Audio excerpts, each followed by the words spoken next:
Ok.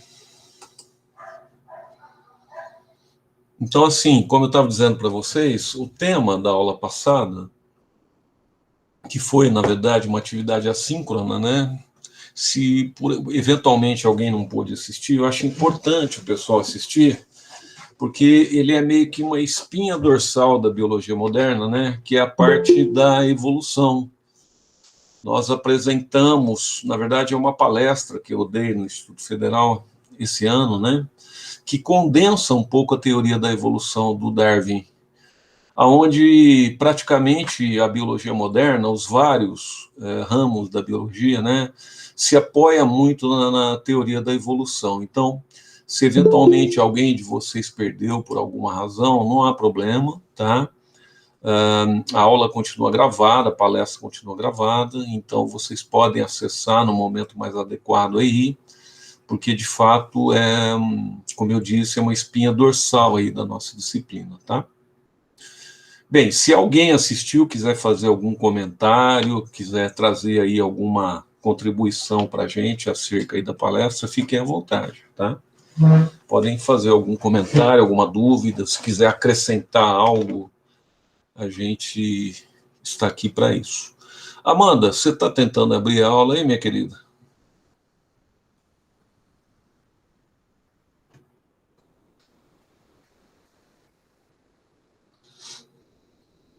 Estou sim, professor, está carregando, mas se alguém quiser ir tentando, tá, pessoal, que aqui a internet está um pouco devagar.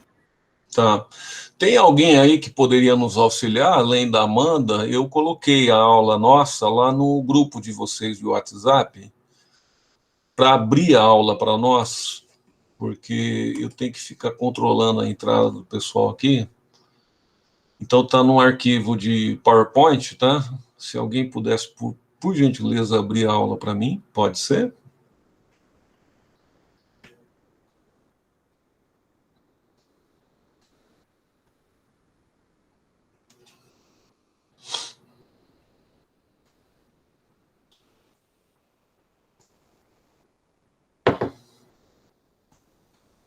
Bem,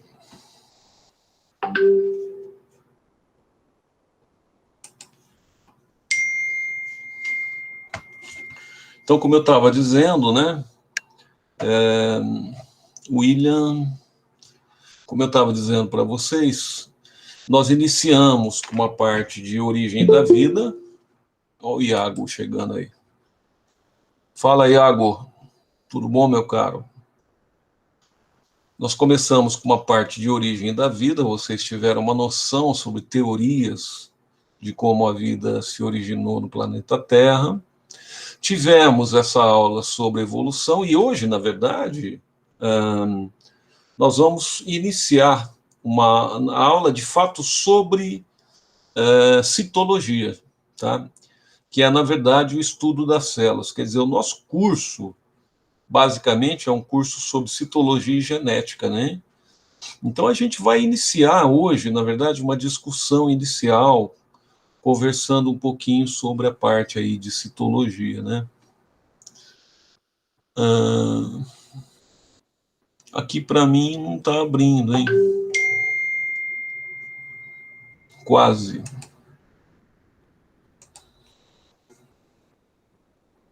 A Amanda está falando que está quase abrindo lá.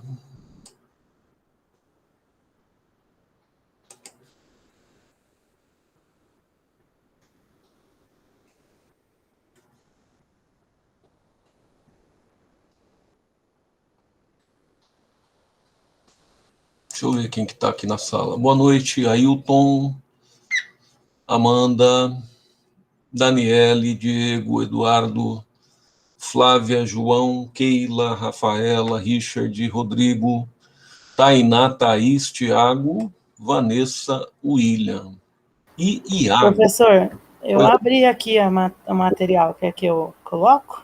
Por favor. Também consegui abrir. Ah, Carregou eu agora. abrir agora. Vai, pode, Amanda, pode colocar se estava tentando abrir, então. Ah, não, imagina, Vanessa, sem problemas. Se você quiser, sem problemas. Vocês que sabem. Pode abrir então, Vanessa. Você já está com a mão na massa aí. Por favor.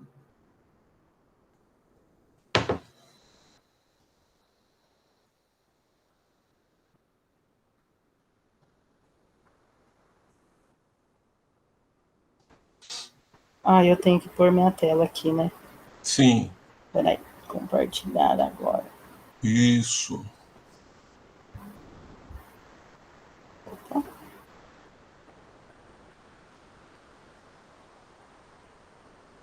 Dá para ver, professor? E tá abrindo aqui, maravilha. Agora, só tenta, se possível, colocar na tela cheia aí. Vê se você consegue, por favor.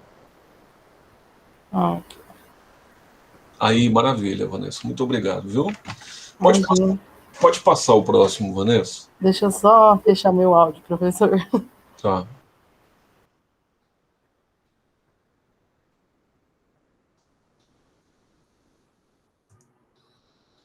Bem, então, como eu estava dizendo para vocês, né, hoje a gente vai, na verdade, fazer uma introdução desse ramo da biologia extremamente importante, que é a citologia. Pode passar, por favor. A citologia, pessoal, dá um clique aí, Vanessa. A citologia, né, pode ir dando clique aí, até fechar, faz favor. A citologia, ela é uma palavra, na verdade, a biologia, né, ela tem mais um último clique aí, Vanessa. Valeu, obrigado.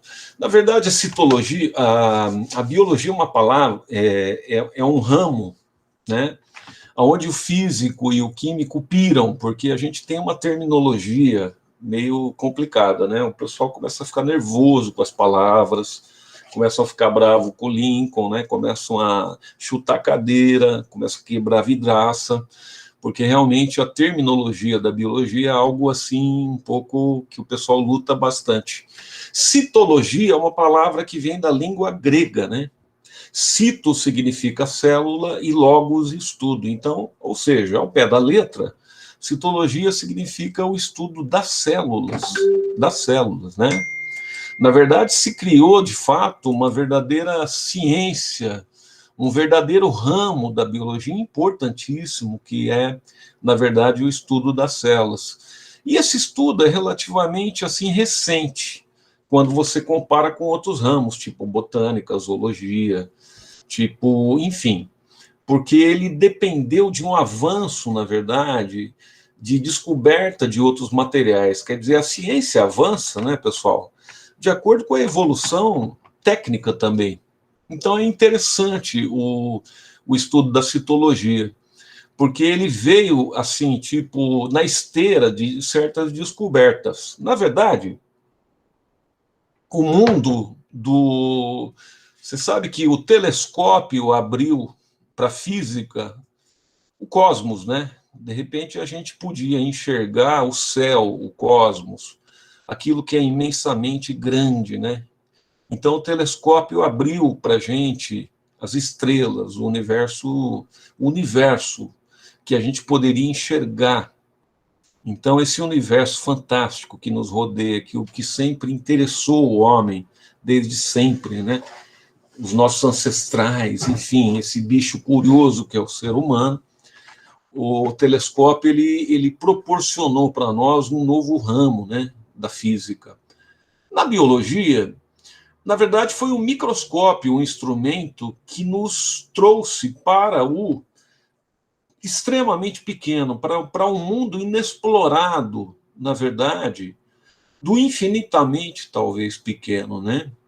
Trouxe para a gente um aumento da nossa perspectiva de sentidos, aonde a gente pôde, de repente, descobrir um mundo muito rico, um mundo, na verdade, da perspectiva viva, né, dos seres vivos, extremamente rico. E isso começou com uma dupla de irmãos, tá? Uma dupla de irmãos holandeses, chamado Hans e Zacarias Janssen, que eles eram, na verdade, fabricantes de lentes e de óculos. Isso aí foi no final do século XVII, os irmãos Hans e Zacarias Janssen, tá? Eles começaram a produzir um tubo, e dentro desse tubo eles colocavam lentes, obviamente que era um material extremamente primitivo ainda, e esse foi talvez o primeiro microscópio que foi produzido, tá? O primeiro microscópio. Então ele foi inventado, vamos supor assim, no final do século XVII, tá?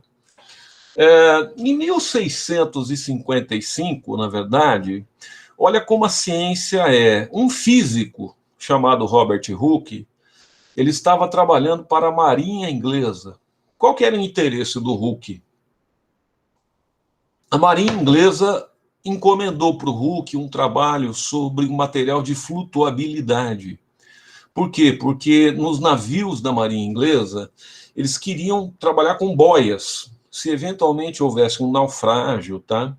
Eles queriam trabalhar com material que pudesse salvar as pessoas. Então o Hooke foi trabalhar com vários materiais para ver aí a possibilidade de flutuação. Vocês sabem, sabe a cortiça? A cortiça, para quem não sabe, é aquela matéria-prima que forma a rolha das garrafas, né, que tampam as garrafas. A cortiça vem, pessoal, da casca de árvores, de algumas árvores, tá? O Hooke começou a estudar. Você sabe que a rolha, quando você joga na água, a rolha flutua, né? Ela tem uma densidade realmente que confere a ela essa propriedade de flutuabilidade. O Hooke quis entender como que era a estrutura, vamos dizer assim, microscópica desse material. Veja, ele não era biólogo, ele era físico. E ele começou a fazer cortes muito finos da cortiça, da rolha, para averiguar o seu aspecto microscópico. Tá? Então, ele pegou aquele microscópio lá inventado pelos irmãos Janssen, tá? E começou a investigar a ultraestrutura microscópica da cortiça.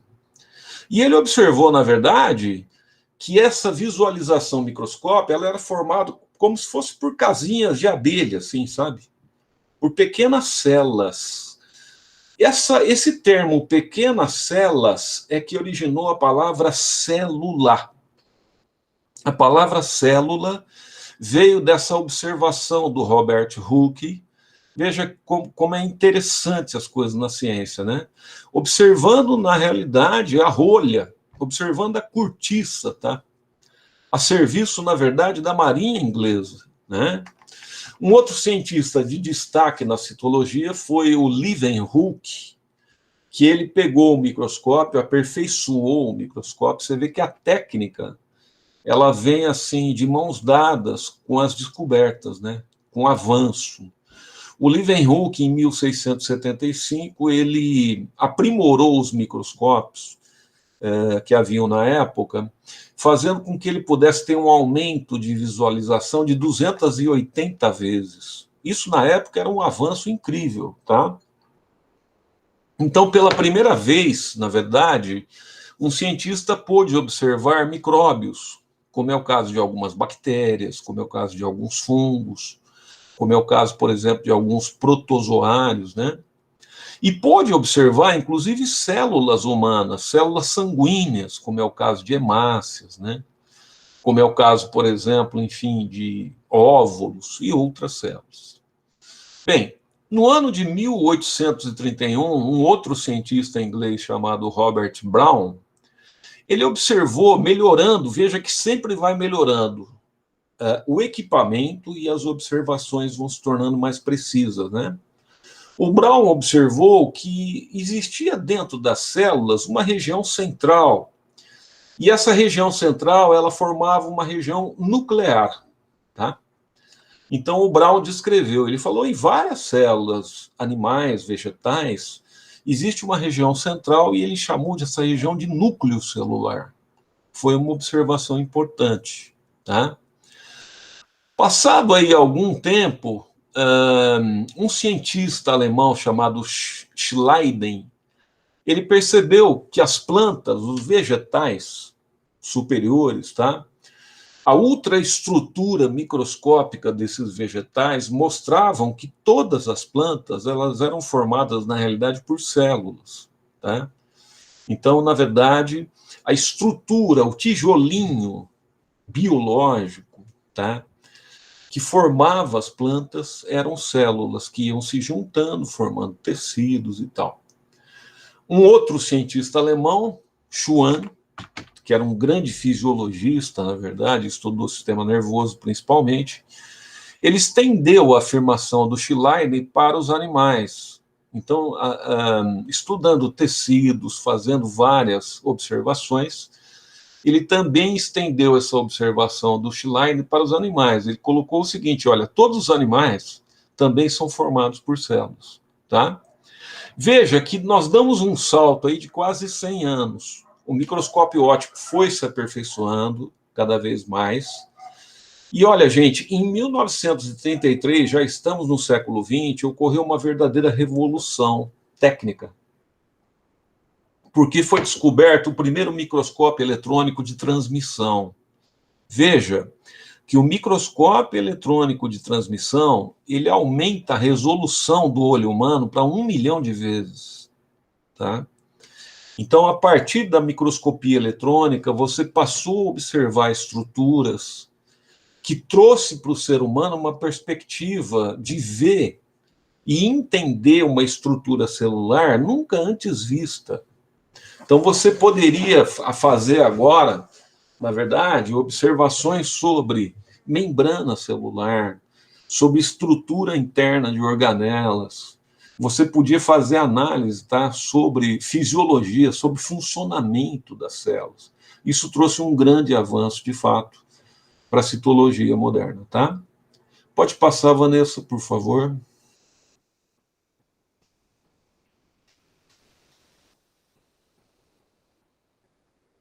Bem, o que acontece? Nós temos certos paradigmas na ciência, né? O que são paradigmas? Paradigmas são grandes teorias que, na verdade, dão a base para cada tipo de ramo da ciência. Por exemplo, na química, nós temos a teoria atômica, tá?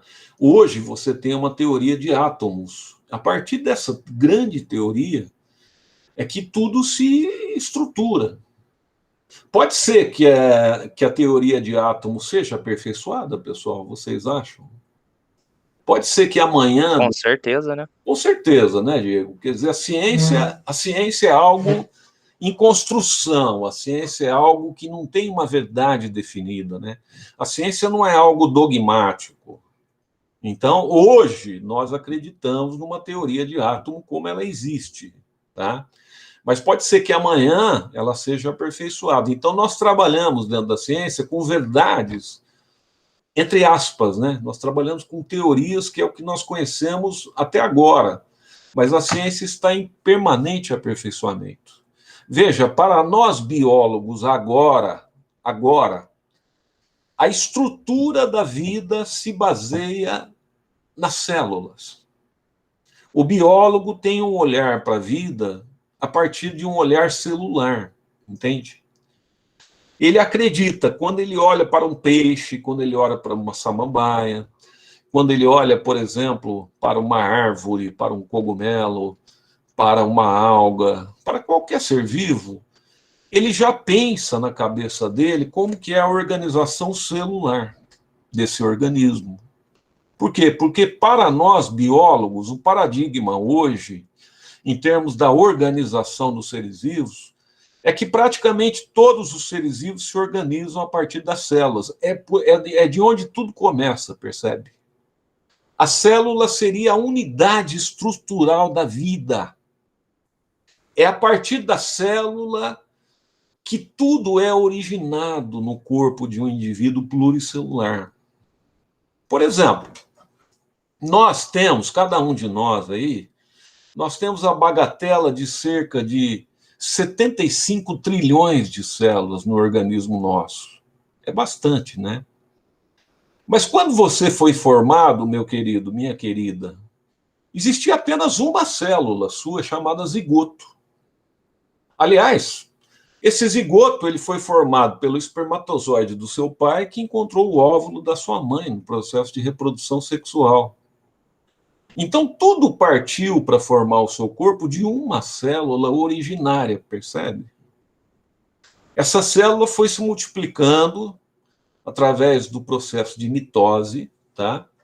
Ela foi se diferenciando com o passar do tempo, com o processo embriológico, ela foi formando o seu organismo, ela foi se diferenciando em órgãos, tá? Pelo processo de diferenciação celular. Enfim, para nós hoje da biologia, nós entendemos a fisiologia corporal, a estrutura corporal como resultado do trabalho celular. Esse é o nosso entendimento da biologia hoje. É como para vocês da química é a estrutura atômica, tá? É como para vocês da física é a estrutura da matéria, da energia. Para nós biólogos, a estrutura, tá, celular é a base de tudo. Então, ou seja, para nós, né, as propriedades do organismo, como que o organismo vive, o que ele realiza, qual é a resposta genética dele para alguma ação, depende do que? Da célula, em última análise, tá? Inclusive é o seguinte, a vida, como nós vimos na nossa primeira aula, ela não se origina espontaneamente, ela se origina de células pré-existentes, né? Uma célula sempre dá origem a outra. Você vai falar, professor, mas não existe reprodução assexual? Beleza. Só que mesmo na reprodução assexual, assexuada, se você preferir, ela vem de uma célula pré-existente. Ela não vem da matéria bruta, inanimada, né? Ela vem de uma célula pré-existente. Então é aquele tijolinho da vida para nós, tá? E é isso que nós vamos tentar estudar com vocês nesse curso. Aliás, nós vamos tentar estudar duas coisas. Como é que é a estrutura básica das células, não vai dar para aprofundar muito, tá? Infelizmente, um curso de citologia decente. Eu, por exemplo, dei aula na PUC, em Campinas, durante alguns anos, né? A gente dava aula de citologia para medicina, para odonto, para psicologia, para odontologia, para todos os cursos da área de biológicas, tá? Por exemplo, se você tem uma ideia, para medicina, eles tinham 3 anos de citologia lá. 3 anos, tá? Porque é a base. O cara quer entender saúde humana, ele tem que entender célula. Depois ele vai entender tecido, depois órgão, depois anatomia, depois fisiologia. É a base, entende? Então, na verdade, para vocês vai ser um curso muito rápido, não é a intenção, vocês são físicos, são químicos, vocês são muito mais inteligentes que nós biólogos, tadinho de nós, né? Tá? Então, na verdade, é um curso apenas básico, tá? Onde nós vamos querer dar uma geral para você na estrutura básica das células e um pouquinho de genética, tá? Um pouquinho de como que os seres vivos transmitem, ou seja, né? As características hereditárias aí de geração a geração. Pode passar, por favor, Vanessa. Bom, só que tudo tem uma exceção, né, gente? Tudo tem uma exceção. Nós estamos tendo uma pandemia aí, né? Um vírus que apareceu, o ser humano se sente o centro da criação da vida, nós somos poderosos, né? A gente se sente a espécie mais adaptada, certo? A gente se sente o centro da criação. E aí vem um organismo acelular e põe em xeque esse poder. Aliás, essa mistificação de poder que a humanidade acha que tem, né? Acha que tem. Chega um vírus mutante da família dos coronavírus, tá? Provavelmente passando por um mamífero e voltando ao ser humano, né? Porque nós vamos até o meio ambiente, degradamos o meio ambiente, tá? Achamos que isso não tem nenhuma consequência, e vem o vírus do SARS-CoV-2, né? Vem o vírus aí, dessa pandemia horrorosa, certo? Que está matando milhões de pessoas, tá? Veja que o vírus enfim, da Covid, da AIDS, da gripe, da dengue, da febre amarela, do que você quiser, eles são organismos que não são formados por célula, tá? Aliás, Eles são os únicos organismos que não têm uma estrutura celular. Alguém vai perguntar para mim, mas Lincoln, o que é um vírus, então? O vírus, ele é um pacotinho de proteína, não tem nem membrana, e dentro do vírus você tem uma molécula de ácido nucleico, que pode ser DNA ou RNA. Tudo bem? No caso, por exemplo, do vírus corona, desse vírus corona aí, ele tem inclusive RNA, ele é um retrovírus, como é o caso do vírus da AIDS, por exemplo, e como é o caso do vírus da gripe, por exemplo. Por isso que ele é muito mutante, inclusive. Tá? Então, assim, vírus não tem estrutura celular. É o único tipo de organismo que nós temos no planeta, tá? Que ele não tem estrutura celular.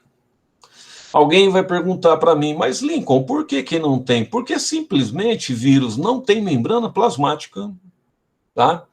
Vírus não tem metabolismo próprio, vírus não fabrica sua proteína, tá? E vírus, praticamente fora de uma célula parasita, ele se cristaliza. O vírus é um parasita intracelular obrigatório, percebe? O vírus só passa a ter atividade quando essas proteínas externas aqui do seu capsídeo encontram uma célula hospedeira específica. Inclusive, tem um detalhe muito interessante. Cada vírus só parasita apenas um tipo de célula específica. Portanto, o vírus, tá? Esse vírus aí da SARS-CoV-2 só parasita a célula do pulmão humano, tá? Ele só tem afinidade molecular para parasitar a célula do pulmão humano. Alguém vai dizer, mas professor, eu ouvi dizer que essa doença pode afetar o rim, pode afetar o cérebro, pode dar trombose, pode dar outros problemas. Tudo bem, ela é uma síndrome de fato. Ela é uma síndrome.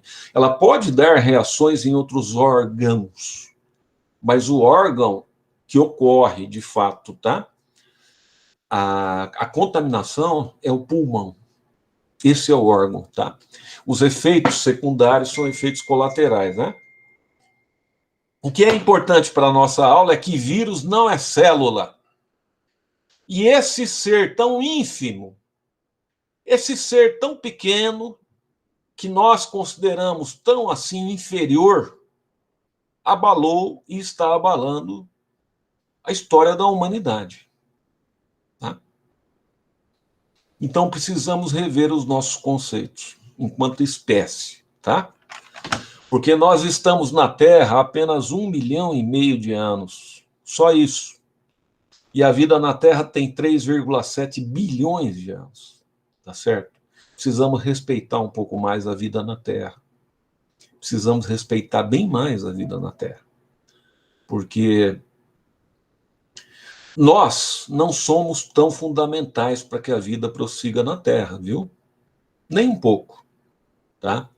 Então, se a gente não perceber, enquanto espécie, que nós precisamos lutar para que a vida permaneça aqui, quem pode rodar num primeiro momento somos nós. Pode passar, Vanessa, por favor. Eu estou meio filósofo hoje, desculpa, gente. Todos os demais seres vivos são seres celulares.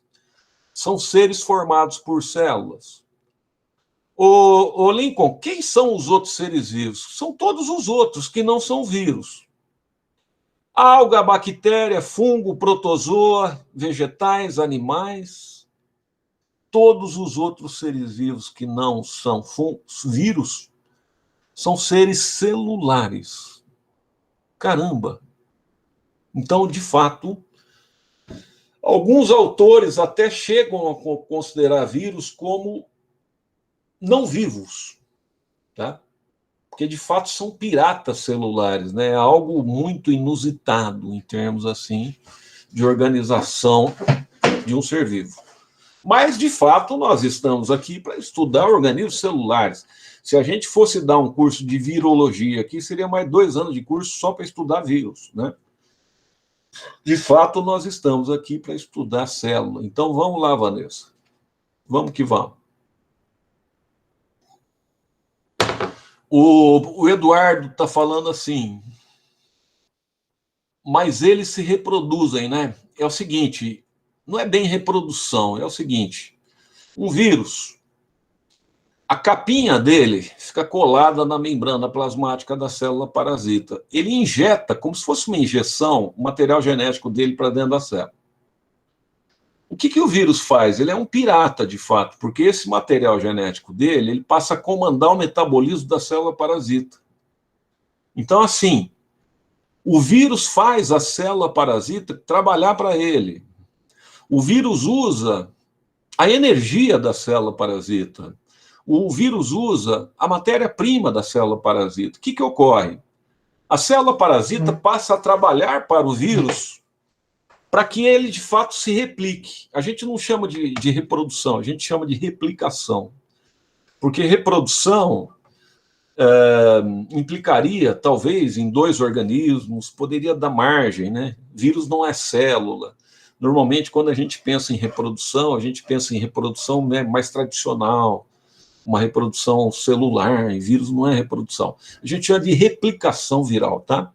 Porque o vírus passa a replicar o seu material genético e produzir capsídeos.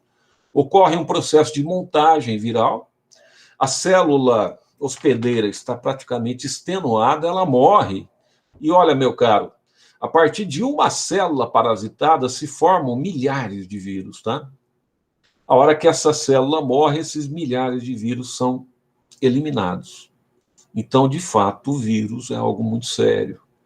Principalmente porque vírus que tem RNA como matriz genética, como estava falando para vocês, é um vírus com alta taxa mutagênica. Então, o ser humano sempre vai correndo atrás do prejuízo, né? Tá? Pois não, Ailton, pode falar, fiquem à vontade para perguntar, pode falar. Professor, o vírus ele morre junto com a célula? Ele mata a célula e ele morre junto? Não, não é que ele morre junto, ao contrário, ele se replica, né? Ele produz dezenas de milhares de cópias de si mesmo. Não sei Mas se aí a célula ele morre. A célula morre, e quando a célula morre, Ailton, ocorre um rompimento da membrana e é expulso dessa célula essas cópias do vírus, que vão parasitar novas células. Entende? Então, na verdade, o vírus usa a célula para se replicar.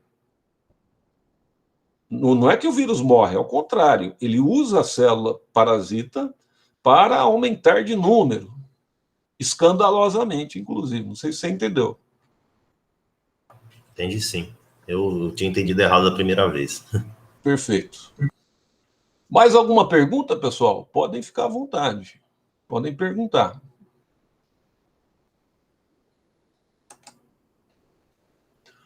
A Flávia, é como se fosse uma bexiga que estoura. Pode ser comparável, sim. Tá?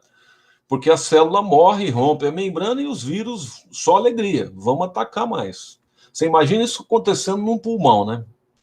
Então, um pulmão, uma célula lá do epitélio respiratório morre, você libera centenas de milhares de cópias e aquilo vai contaminando, vai... Por isso que é tão assim... É uma doença tão traiçoeira, né? Porque ela vai matando o pulmão, né? Ela vai comprometendo a árvore respiratória e, enfim, super complicado. Ô, pessoal, eu trouxe aqui só para vocês terem uma ideia de medidas em microscopia, né? Eu sei que é muito difícil a gente ter uma noção, mas vocês talvez tenham uma noção. É complicado. 1 centímetro, ele é 100 vezes menor que 1 metro, né? Não é isso? 1 milímetro é 1000 vezes menor que 1 metro. 1 micrômetro, ele é 1 milhão de vezes menor que 1 metro.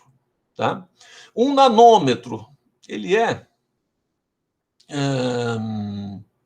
1 bilhão de vezes menor do que 1 metro. e um angstrom é 10 bilhões. Então, a gente está trabalhando com medidas aqui impensáveis. Na verdade, para a nossa razão, são medidas impensáveis. Eu só quero te dar mais ou menos um nível que é um pouco impensável, mas enfim. A média do tamanho de células animais é de cerca de 1 micrômetro, ou seja, 1 milhão de vezes menor do que 1 metro. É uma coisa muito pequena, né? Não dá nem para a gente imaginar, tá? A menor célula do corpo humano, que é a hemácia é o glóbulo vermelho do sangue, sabe? Que carrega oxigênio e CO2 na respiração. Ela tem 0,7, tá? Micrômetros. Sabe qual que é a maior célula do corpo humano? É o gameta feminino. Aliás, deve ter alguma razão, né? O gameta feminino, ele é a maior célula do corpo humano porque o óvulo, depois da fecundação, ele tem que ter uma nutrição ali própria antes, tá? Do zigoto ou do embrião se fixar na parede do útero, do endométrio da mulher. Então, o óvulo ele tem uma reserva de material nutritivo, né? Para que o embrião ali ele possa se nutrir. Ainda não se formou a placenta, ainda não se formou o cordão umbilical, né? Depois, futuramente, é o sangue da mãe quem vai nutrir, de fato, o embrião. Por isso que, na verdade, o óvulo, tá? Ele vai ter, ele é muito grande, então ele vai ter cerca de 100 micrômetros. Ele é, na verdade, 100 vezes maior do que uma célula média no corpo humano. Pode passar, Vanessa. Aqui vocês têm mais ou menos, também é difícil de enxergar, mas a resolução do corpo, do olho humano, né? A gente enxerga mais ou menos, vai até um fio de cabelo dá para enxergar, né? Mais ou menos, tá? Até um fio de cabelo você consegue visualizar a resolução da visão humana, chega, né? Já uma célula animal já não dá. Uma bactéria que é menor, muito menos. Um vírus, então, nem pensar.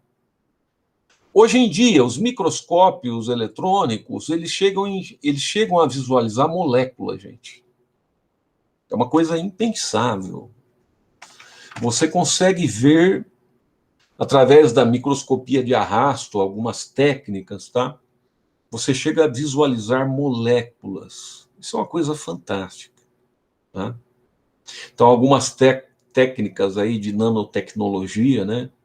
Nós não só conseguimos enxergar moléculas, como a gente consegue construir moléculas.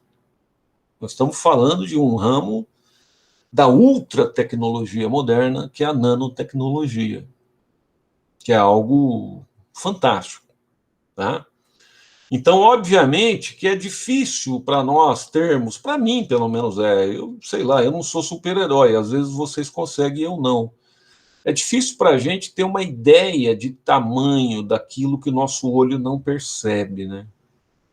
Mas nós temos um mundo aqui lindo, um mundo novo, um mundo, de fato, um universo do infinitamente pequeno, né?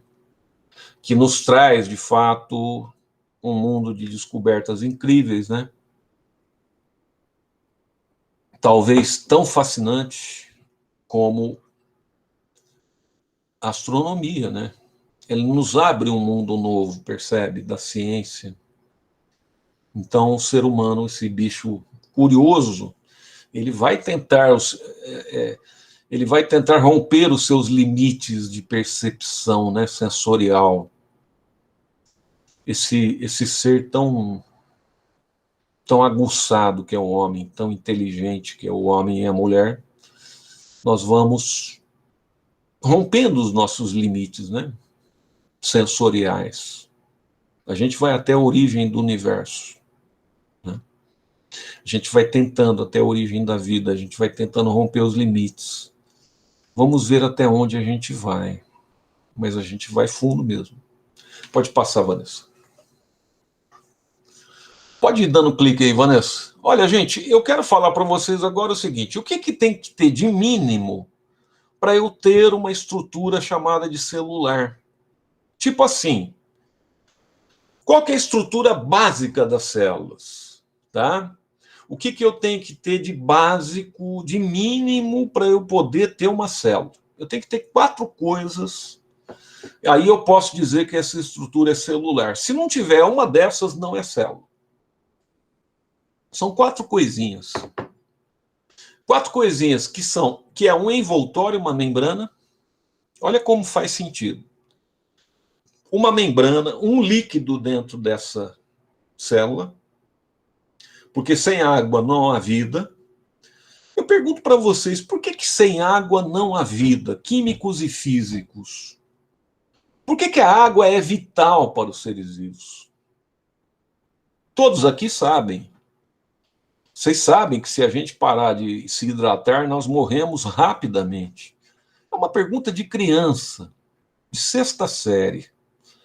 Por que sem água não há vida? Químicos, me respondam. Físicos, por favor, me ajudem. Eu, biólogo, não sei. Quem pode responder isso para mim são os químicos e físicos. Estou tomando água.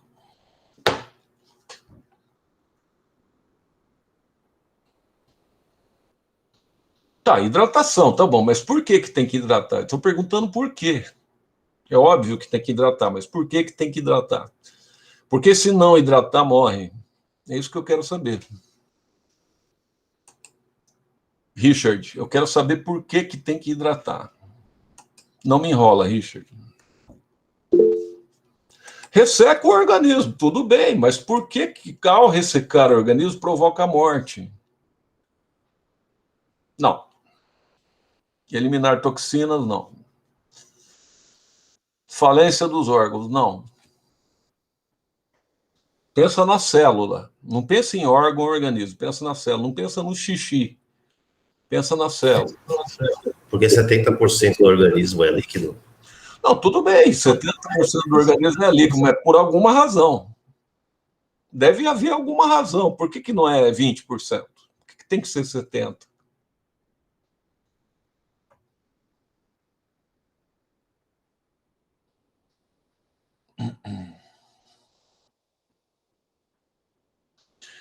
Vamos lá, vamos para a base das coisas. Gente, ocorre reação química metabólica sem água?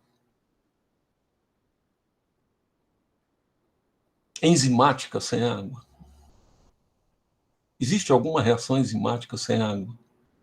Sem água, para o organismo.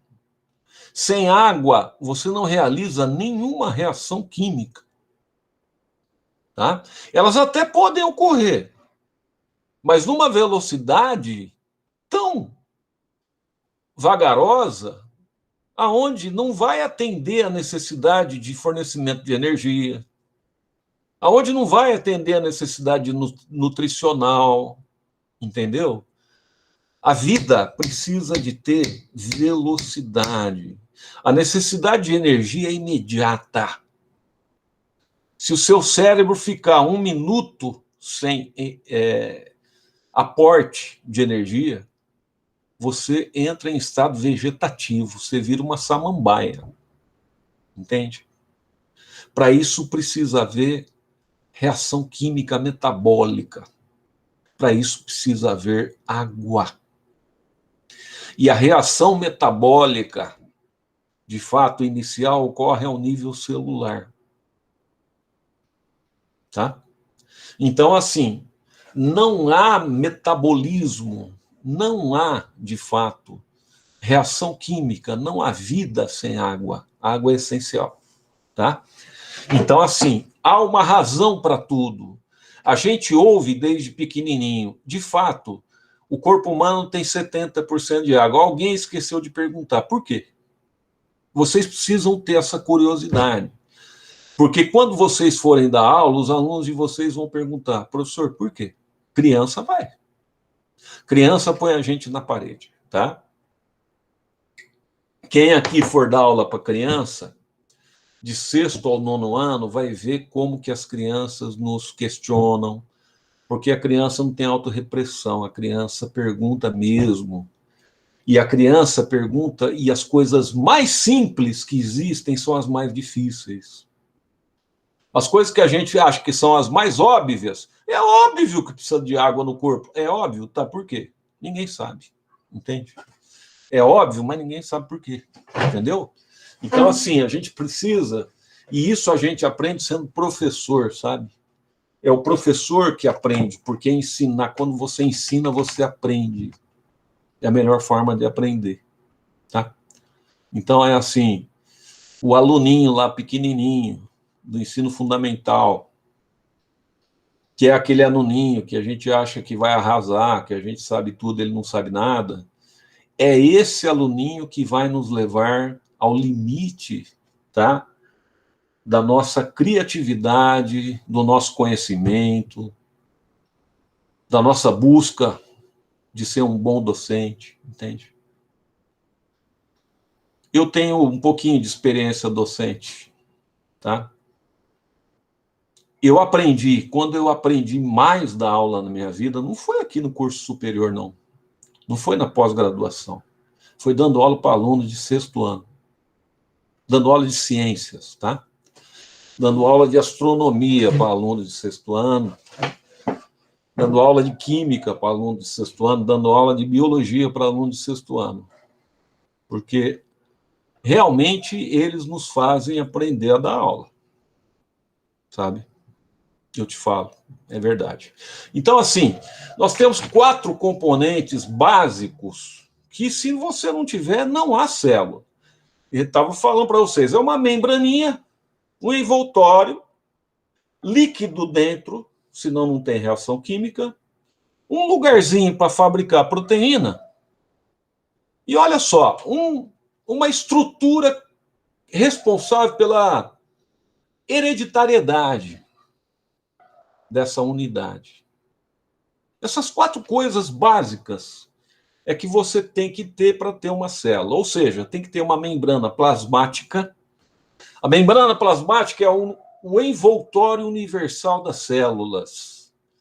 Ela permite que a célula realize uma função fantástica, que é a permeabilidade seletiva. As células mantêm, veja só, uma solução interna que é diferente da solução externa. A vida luta contra a entropia. Físicos. A vida luta contra a lei da entropia. Se a lei da entropia se fizer com uma célula, a célula morre. Só existe vida porque a vida tem que lutar o tempo todo contra a entropia. Pensem nisso, tá? Então, uma das coisas que luta contra a entropia é a membrana plasmática. Porque a membrana plasmática, ela mantém uma diferença entre o meio intracelular e o meio extracelular. E ela é uma membrana viva. Ela não é um plástico, ela é uma membrana ativa. Ela é uma membrana que seleciona coisas que entram, seleciona coisas que saem, percebe? Sem membrana plasmática não tem célula. Segundo, essa região líquida, que é o famoso hialoplasma, nós vamos chamar de hialoplasma, é o líquido. É aquela solução que ativa o metabolismo da célula, que ativa as reações químicas, tá? Que faz a célula produzir energia, que faz a célula realizar suas funções metabólicas, que faz a diferença. Uma célula, ela, por exemplo, transmite um impulso nervoso devido ao metabolismo, que é feito no hialoplasma. É uma célula hepática do fígado, que, por exemplo, tem uma função lá de produzir uma enzima, é o hialoplasma dela e as proteínas específicas dela que fazem isso. Percebe? Então, o hialoplasma, ele é básico. Vírus não tem nem membrana, nem hialoplasma. Por isso que vírus não é célula. Tá? Existe uma estrutura em todas as células que é chamada de ribossomos. O ribossomos é um lugar que fabrica proteínas. Todas as células vivas têm que fabricar as suas próprias proteínas. Isso é uma lei biológica, tá? Quando você come um bife, você está comendo proteína, um bife de boi. Se a proteína no boi servisse para você como serve para o boi, você iria desenvolver rabo, você iria virar um animal quadrúpede, você ia desenvolver chifres e você ia começar a mugir. O que interessa para você não é a proteína do boi como ela é. O que interessa para você são os aminoácidos que formam a proteína do boi. Porque você pega esses aminoácidos para você, e aí o seu ribossomo forma as proteínas humanas que você precisa. Tá? O Iago está dizendo que o chifre ele já desenvolveu. Puxa vida, Iago, eu também, mas por outras razões, sabe? Foram por outras razões. Não foi pela proteína do boi, foi por uma traição, entendeu? Foi uma traição. Aí foi um outro problema, Iago. Nós não vamos entrar nisso daí, senão vai virar música sertaneja, tá? Senão vai virar música sertaneja, pelo amor de Deus. Vai virar Bruno e Marrone aqui, aí não dá, certo, Iago? Bom, então é isso, pessoal. Então o ribossomo, ele serve para produzir as proteínas específicas. Nós temos uma estrutura própria, um funcionamento próprio, porque nós temos proteínas próprias, tá? A proteína, ela te dá forma e função, só isso. Bom, tudo bem. A vida, infelizmente, ela é passageira. Talvez essa seja a grande beleza da vida. Todos os seres vivos morrem um dia. Por mais fortes que eles sejam. O leão, rei da floresta, morre. Uma sequoia, que é uma árvore gigantesca que vive 2.000 anos, um dia vai morrer. A baleia azul, que é o maior mamífero da face da Terra, vai viver muito, mas um dia vai morrer. O dinossauro, o Tiranossauro Rex, que viveu aí há milhões de anos, também é mortal. Todos os seres vivos são mortais. E a vida só persiste porque existe uma coisa chamada hereditariedade. Nós morremos, mas a gente pode deixar nossos genes para as próximas gerações. Isso é bonito, né? A gente pode produzir descendentes. A célula também. As células morrem. Só que antes de morrer, elas produzem cópias de si mesmas. Isso ocorre por causa da cromatina. A cromatina nada mais é do que o conjunto de moléculas de DNA da célula. É o material genético da célula. Então, fechou, pessoal? Lembra disso. São 4 estruturas mínimas que o indivíduo tem que ter para ter uma célula. Vamos relembrar. Membrana plasmática, hialoplasma, ribossomos e DNA, cromatina. Se você não tiver uma delas, um abraço, tá? Você não tem estrutura celular. Ô, Lincoln, me fala uma coisa. Então, todas as células têm isso? Todas têm isso. Tem algumas que têm mais do que isso, tá? Mas, tipo, se você quiser ser uma célula, você tem que ter no mínimo isso. Vírus não tem isso? Não, por isso que ele não é uma célula. Olha, perguntas, por favor, façam perguntas, tá? Me explorem, fiquem à vontade, porque se vocês não fizerem perguntas, eu não posso adivinhar se vocês estão entendendo ou não. Vocês estão entendendo, pessoal? Ou está muito difícil? Dá um retorno aí para mim.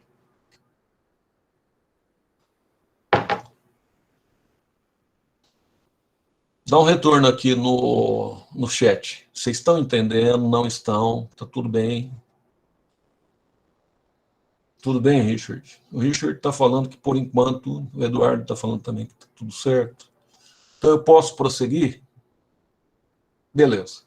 Então, vamos lá, Vanessa. Pode prosseguir aí, por favor.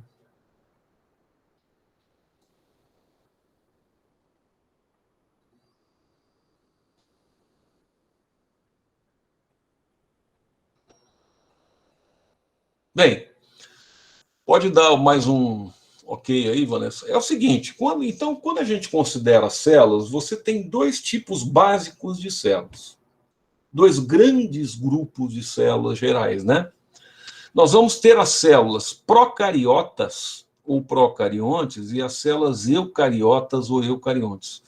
A diferenciação é muito simples, nós lembramos disso, é muito tranquilo.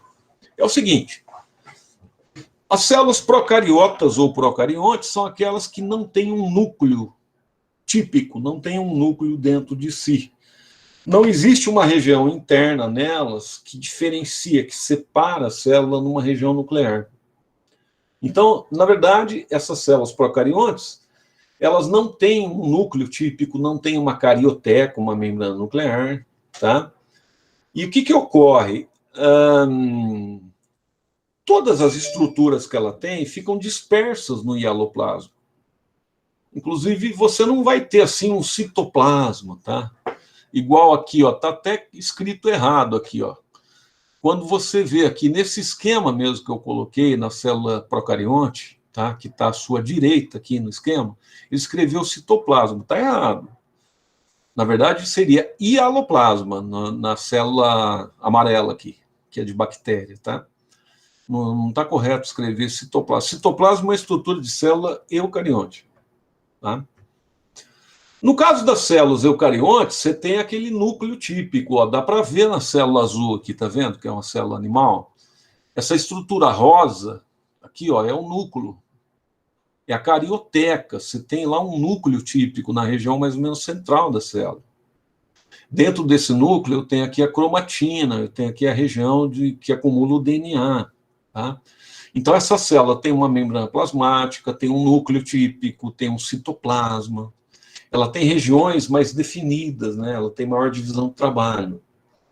Quem que são as células eucariontes? São as algas, quem tem, né, célula do tipo eucarionte? As algas, os fungos, os protozoários, os animais, os vegetais. A célula procariota ou procarionte, nós vamos ter apenas dois grupos, as bactérias e um tipo específico de alga, que são chamadas de algas cianobactérias ou algas azuis. Então, na verdade, muita gente confunde, porque o cara pensa assim, procarionte é vírus. Não, lembra, vírus não é célula. Vírus é acelular. Dentro, vou repetir, das estruturas celulares, aquelas células que não têm núcleo é que vão ser, tá, as procariontes, tá? E aquelas com núcleo, as eucariontes. Pode passar, Vanessa.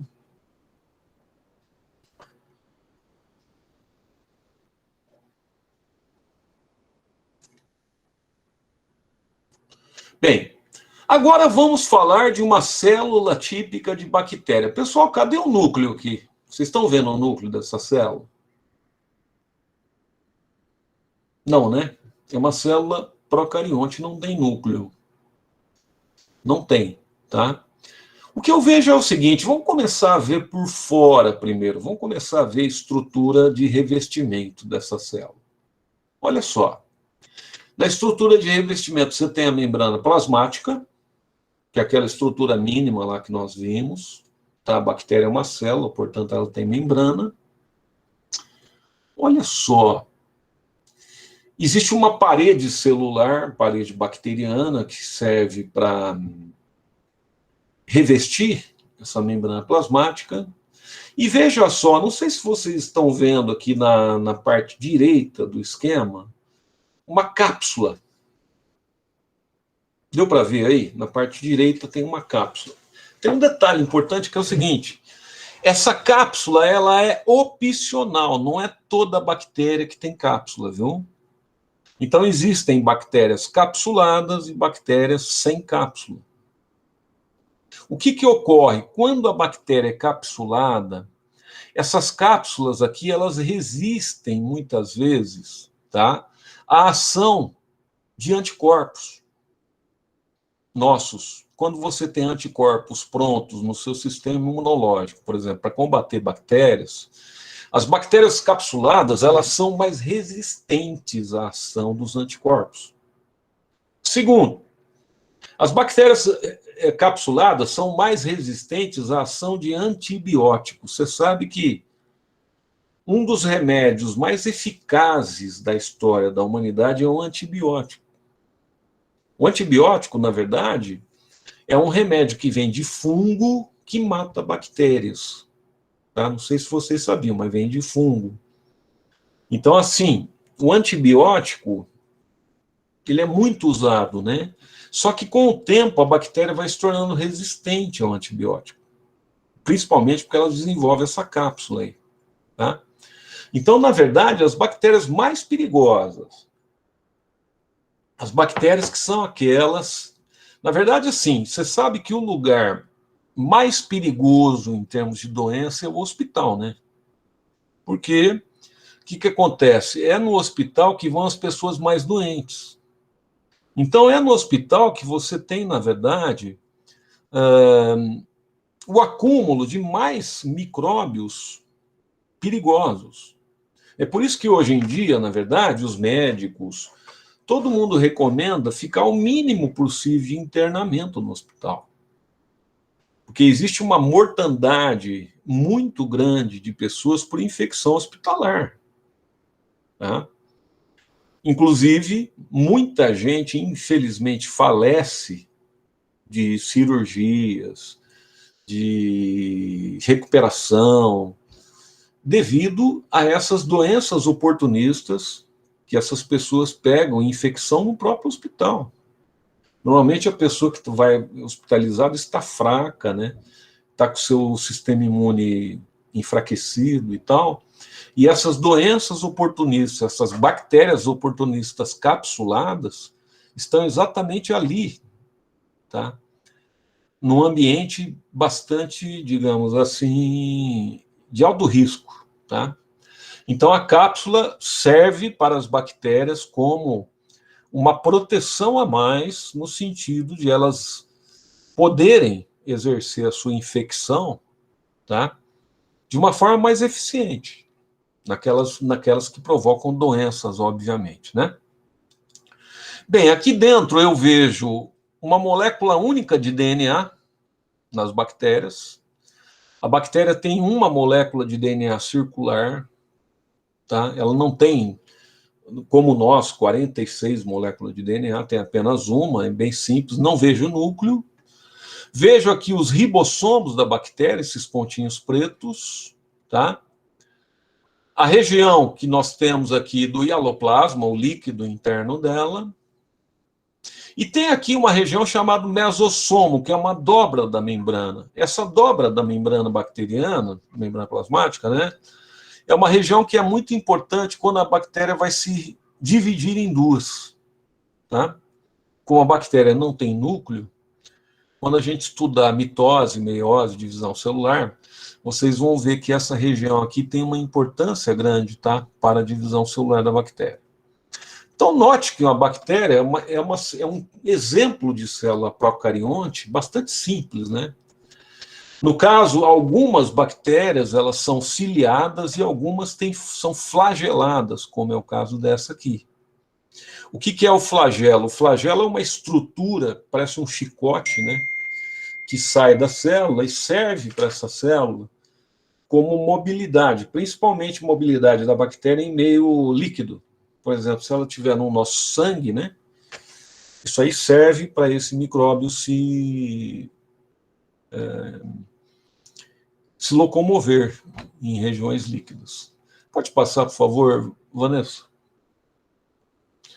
Olha, em termos de célula animal, olha a diferença de complexidade. Eu não vou discutir hoje todas as organelas, pessoal. Mas eu queria que você notasse nessa primeira apresentação que eu tenho um núcleo típico que está em amarelo aqui em cima, um núcleo bem definido, uma célula eucarionte, uma membrana plasmática em marrom aqui, ó, por fora. Eu tenho um citoplasma entre o núcleo e a membrana. O que é o citoplasma? O citoplasma é a região da célula eucarionte onde eu tenho o hialoplasma, o líquido, e eu tenho as organelas celulares. Organela, como o próprio nome diz, é como se fossem pequenos órgãos que realizam certas funções. Eu não quero encher vocês de nomes hoje, mas apenas uma apresentação. Vocês não precisam decorar, obviamente, é apenas uma apresentação que depois, no tempo correto, na hora certa, a gente vai estudar de forma mais detalhada cada um dessas organelas, tá? Então, eu tenho, por exemplo, a mitocôndria. O que é a mitocôndria? A mitocôndria é uma organela que é responsável pela respiração intracelular. É, na verdade, o local que vai produzir a energia para a célula. Tá? Nós vamos ter também o retículo endoplasmático rugoso. Retículo endoplasmático é um lugar de armazenamento de substância, de processamento, e é um lugar também de síntese proteica. Nós vamos ter o complexo de Golgi. O complexo de Golgi ele é um local que empacota substâncias e manda essa substância para fora da célula. Tem uma função de secreção, né?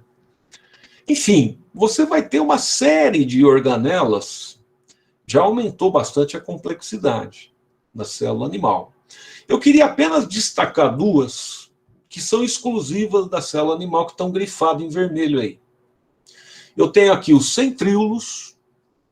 O que são os centríolos? Os centríolos são um conjunto de microtúbulos, como vocês estão vendo aí, que é exclusivo da célula animal.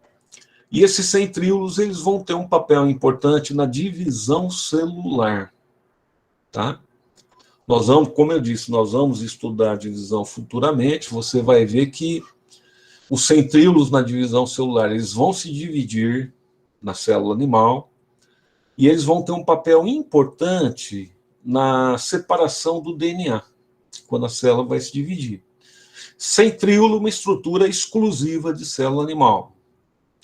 Vamos ter uma outra estrutura, uma outra organela, melhor dizendo, exclusiva de célula animal, que é o lisossomo.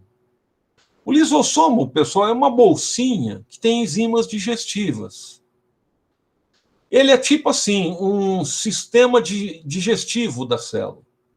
O lisossomo serve para digerir coisas que a célula assimilou. Uma partícula de alimento, uma partícula nutritiva, ou mesmo o lisossomo serve até para digerir, por exemplo, partes velhas da célula, que já não servem. Ao invés de ela perder, ela digere aquela parte e reaproveita. Então, a célula é, na verdade, bastante econômica, tá? Então, essa seria, vamos dizer, uma estrutura básica de célula animal. Pode passar, Vanessa, só lembrando que em célula animal eu tenho aqui centríolo e lisossomo, né?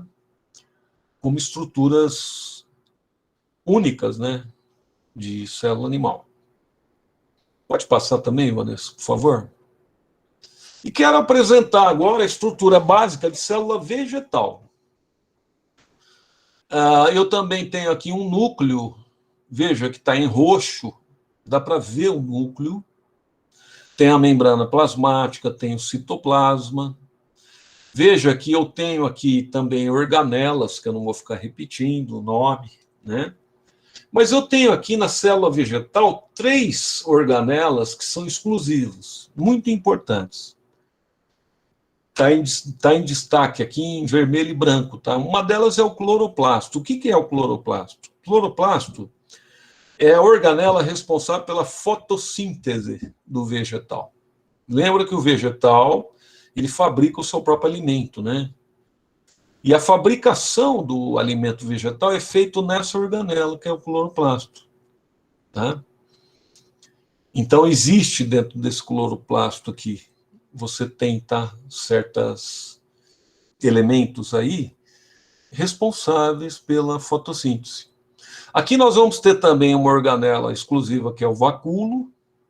O vacúolo serve para armazenar substâncias e ele vai ter um papel também importante na osmose das células vegetais. E olha só, eu tenho uma parede super rígida aqui fora. Essa parede verde aqui, rígida, das células vegetais, que é a membrana celulósica. Ela oferece proteção, tá? e também tem um papel importante na osmorregulação. Vamos lá, Vanessa. Então, eu apresentei para vocês os 3 tipos de células básica. Pode passar, Vanessa. Célula de bactéria, célula animal e célula vegetal. Gostaria que vocês dessem uma olhadinha nessa questão aí. Vamos ver se vocês conseguem fazer. Já já a gente corrige.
Então vamos lá.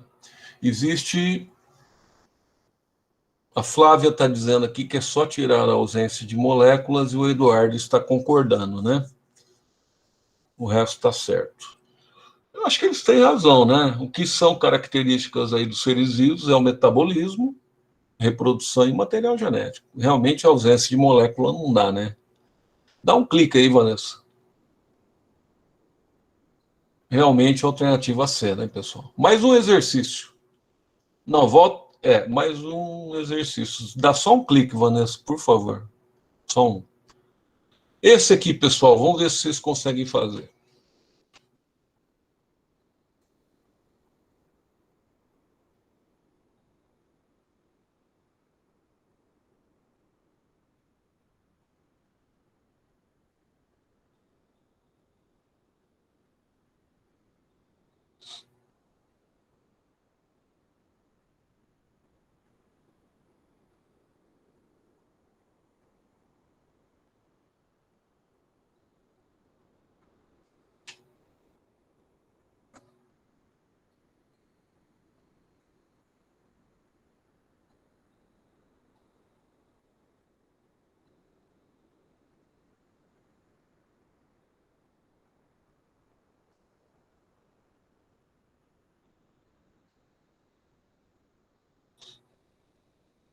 Os procariontes não têm material genético.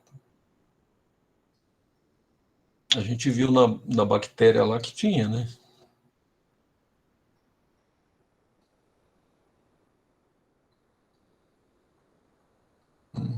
Sem problema, Eduardo.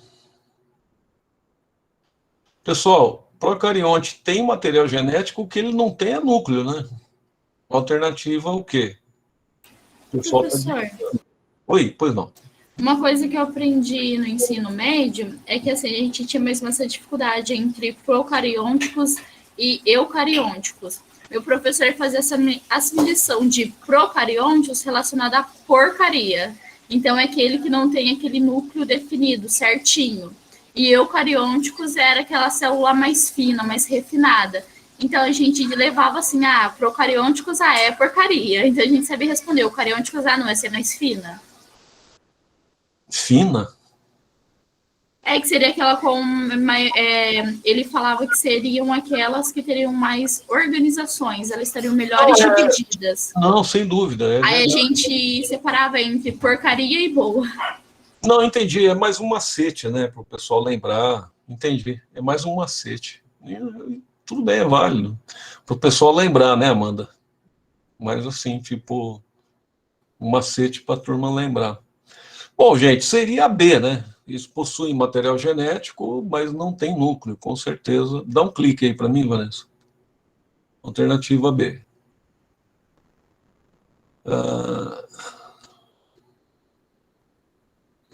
Não, isso daí pode passar, Vanessa. Pode passar isso daí. Isso aí não. Pode passar. Tá, esse aqui. Pergunta 2. Essa pergunta é escrita, tá? Quais os componentes celulares que são comuns à bactéria e às outras células?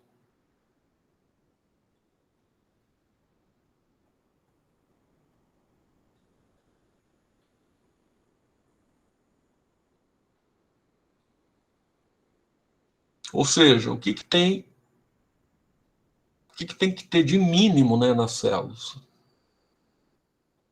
Já que tem em todas.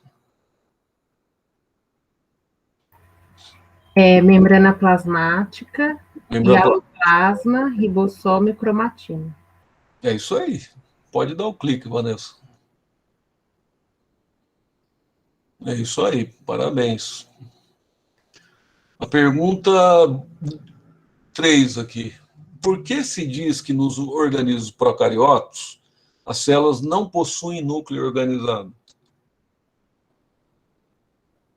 Não tem carioteca é uma resposta possível, sem dúvida. Não tem membrana nuclear. Dá um clique aí, Vanessa. Uma resposta possível porque a cromatina não é envolvida pela carioteca, que foi o que o Eduardo respondeu. Tá? Então é isso. Eles não têm carioteca, não tem núcleo, né? Dá mais um clique, Vanessa. Vamos ver se tem mais alguma questão aí. Acabou, né? Acho que acabou. Pessoal, acho que basicamente era isso que eu queria conversar com vocês. Queria saber se existe alguma dúvida, alguma questão que vocês queiram colocar, que vocês queiram acrescentar, que vocês queiram falar, fiquem à vontade aí. Querem colocar alguma questão, perguntarem? Eu vou aqui já interromper a nossa gravação, tá? Deixa eu interromper aqui.